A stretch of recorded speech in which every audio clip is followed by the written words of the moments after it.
Get out of my dreams. Get into my car, baby. Yeah. Get out of my mind. Get into my life. Alan Carr. Lovely to have Alan here. Well, Alan, you're looking great. You're looking very well. Thank you. Life treating you well at the moment? Yeah. Last time you were on the show, you were a single man. Yep. And we set you up with an internet date. We put Alan's details on a chat site and a website, and a fella called Vincent from Ghana was the one approach you had. Did you get in touch with him? Did you follow that through? 2 years. No, I never got in touch with Vincent from Ghana. OK, but you are. I'm not going to go into too much into your personal life, but you are seeing someone at the moment, I believe. Yes, I am. OK, what's the lucky lady's name? Yeah. I'm gay. Oh, very modern. Keep it under your hat. I know. OK, Sunday Night Project, is it coming back soon? Is Yeah, it, Christmas. OK, so, and it's a one-off or series? No, series. Do you know who's lined up? Because I do know who we're going after, and it's amazing. Can you tell us who you're after, or who said yes? No, yet? well... Come on. Well, no, I can't, because you see, you know, with me and my big mouth, I go onto these interviews... There is a thought. What about Parky doing it? What about Sir Michael coming out and doing it with the two of you? That would be funny. Would he do it? I certainly would. He would! Come on! Lady, with that, you're tied in now. But who do you have? Who do you have? Apart, No, I can't say, because every time I mention them, they either die or go into rehab. That is true, and I get them ringing up, Alan, why did you say that? Oh, blimey. That's not... So it's a curse. It's the curse of It is Carr. a curse, and if I say something, then this... Okay. She's absolutely brilliant. If we get her, she'll be amazing. Madonna. No, but someone like Madonna. Britney Spears. Anyway, listen. Yeah, there you go. I don't know, they're ringing up. I'm going to get in so much trouble, but they're ringing up. Yeah, they're ringing up Britney. Yeah. OK, well, that would be great. Ringing up a warden. Put Britney on, please. No, bless her. Good luck to her. She seems to be through that patch now. Yeah, she's got all her hair back now and not hitting things with her umbrella. Is that your way of telling whether people are wearing it? She's got all her hair back anyway, so I'll give her a call. It can't hurt. Get your Britneys out. All right. Now, here's the thing. How old are you, Mr. Carr? 32. 32 years old, and you'd thought he'd have waited a decent period of time, but no, he's already gone and bought his autobiography out, ladies and gentlemen. It's called Look Who It Is. Yep. It's out now. You haven't really lived enough to bring out a proper autobiography, but it's a funny... Why are people laughing at that? I don't know whether... Oh, that is such a minging photo. Oh, no, look at that chin. You look like... Which one? Oh! Even from Vincent and from Ghana would kick me to the curb looking like that. I think Vincent saw the inner beauty when he answered the advert. That was after. No, you're good-looking. You're kind of... You're not good-looking in a conventional sense, of course. No, but you're good. You're a very attractive fella. Thank you. Your charm shines through. Yeah. There's some pictures in the book, though, of course. This is the great thing about these kind of books. And, you know, Sir Michael Parkinson has his autobiography out, and he has lived. I mean, he has lived and... Well, you can see he's lived, but he has what an incredible life. And, of course, his life covers, you know, the Suez Crisis, the early days of newspapers in this country. You know, he grew up in a different age altogether. Whereas this young whippersnapper... Oh, look at who that. grew up to look like this. Look at that. Now, Alan, what happened in those years in between there? Because you are cute. Let's have a look at the first one. There's a cute young fella with all his life ahead of him. And you think, what a lovely little fella. And then you see this one in the pub, you think, blimey, I'm going to get a restraining order. Firstly, Jonathan, I was in a play, so I wasn't I didn't dressed know. down Friday and I thought, oh, I'll pop on a paedophile outfit. What was the play? What were you playing there? I played Mr. Iger. Yeah, and he was just like a henpecked husband. It was really good, yeah. Did you get reviews? No, not very good. I've got no range, you see what I mean? As you say... Hang on, what's going on there? That's an unusual family. Nan. Oh, that's sweet. Now, my nan, she was always like, you know, because I went and asked me grandparent, you know, for like, give me some, you know, fond memories. She goes, always treading in dog shit. Well, there was more of it about in the 70s, wasn't there? Yeah. Always, if there was dog shit, you'd tread in it. I wanted, like, when I first smiled, when I first walked. No, you first trod in dog shit. I was there trying to get it out. I'm like, shut up. Well, But you can see why that memory would stay with her, because Yes. I don't know if you ever cleaned it off a child's shoe, but it's no fun. No, and they don't help. Well, I had a book signing at Blue Water, and she lives down the road, so I took her So along. she's still with us? Yeah, she's still That's with nice, us. yeah. And you know what old people are like? And I rang her up. I was 15 minutes late. The Mercedes had put on to take her there. Lovely. Got me 15 minutes late now. Well, I've got me coat and shoes on now. Was it fun to write? Did you enjoy it? Because I know you wrote it yourself, of course. And it's very honest, I know. You wrote about, you know, growing up and discovering that you were gay, or realising that, and the awkwardness of adolescence and all that. Yeah. Was that difficult to write? Was it cathartic? Well, it's all right, because people say to me, oh, no, what was it like, you know, when you actually came out to your parents? And I was, honestly, I was so camp. There was no way I could come out. Yeah. I was Maybe could have gone back in. in for a while. I was never in. How old were you then? When you told them? Well, I was like, I mean, it just makes me laugh that I'm actually going to sit down with my mum and dad and say, look, something I want to tell Something you don't know, yeah. But that goes, is this a sick joke? So you've always spoken with the kind of slightly flamboyant, slightly... Yeah, always had this voice, and like I put in the book, I mean, I woke up, 13, puberty had come. Left with massive knockers and a voice like a pensioner. Everyone else had like stubbly chins. And I mean, and I know everyone's laughing about it, but I used to do country dancing, and they used to swing, and I'd be like that. And you know when you're getting looks off some of the fathers. Yeah.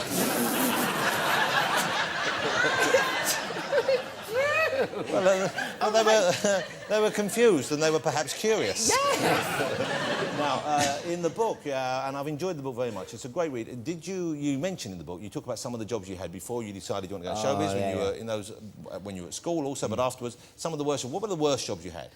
I've done every job. I was driver's mate. A driver's mate is where you sit in the cab. Yeah, and you accompany the driver on his journey And while what we is the delivered purpose? conservatories. It's to keep him awake and to direct him on the map. So you're navigating. Yeah, and I am awful at directions. And then, but for an extra £150, if you slept with him, not slept with him, slept with him overnight in his cabin, you got extra money, only because what you do is you'd stop off at the M25 and then you'd do like Cornwall and Devon with the conservatories. So I'd be there So it's a like limo this, hall. and the cabin would be like this, and he'd be there and I'd be there with this driver. And I don't think he got much sleep. Because he was like, because I was thinking, oh, you know, he might be like this hunky, like, driver. You were know. hoping you'd get someone like Brad Pitt driving. Yeah, you know, but he looked like who I was in that But that's play. quite... And how old were you then? Oh, I was about 18. 18, 19, so just starting out. The jobs, I mean, and I know it's quite funny how I wrote them, but they do get you down. I mean, there was one where I was wiping grease off of gearboxes, and it was cash in hand.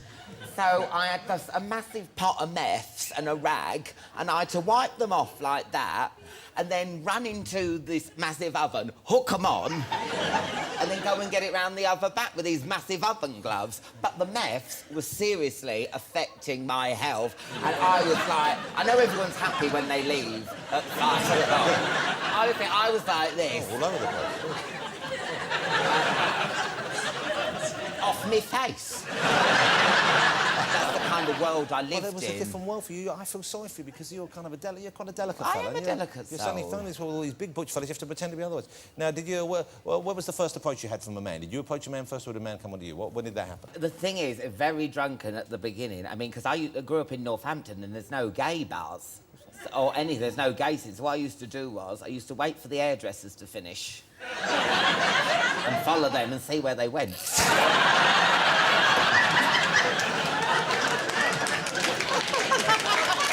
Well, that's some advice we're giving people. That's here. it. This is public service broadcasting at its finest. Following them home.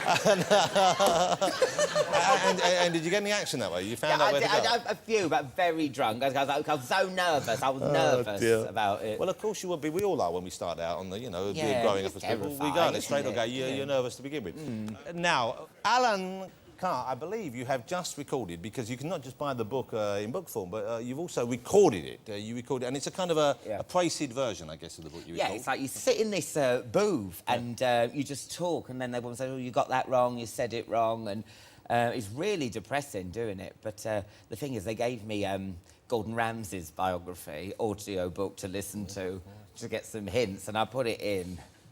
Oh, my God. Well, I made the fucking starter. I thought, fuck it. I'm gonna get my own fucking restaurant. Bollocks. I had to turn it off. Yeah, I tell you. It was just like having someone with Tourette's in the room. He's made a career out of I swearing. know he has, but I don't want to hear it in my own front room. Well, you know, I very much enjoy reading your book. Thank you. But I don't know whether I want to hear you read your book. Why not? Well, because of that reason. That's you put that on, you think you've got a mouse in the car. So, and I like the idea of mixing things up. So I've got an extract of Sir Michael Parkinson's book here. I thought maybe we could hear what it would be like if you were reading his autobiography. Oh, good, yeah. And I've given him an extract of your book, and I thought we could hear what it's like for him to be reading yours out. So if you wouldn't mind going first, this is Alan. This is from Sir Michael's book, and if he was to read from Parky's autobiography, this is what you'd get on tape. OK. Parky, my autobiography. Already, I like it. When I returned home, I knew I had gone on my last assignment.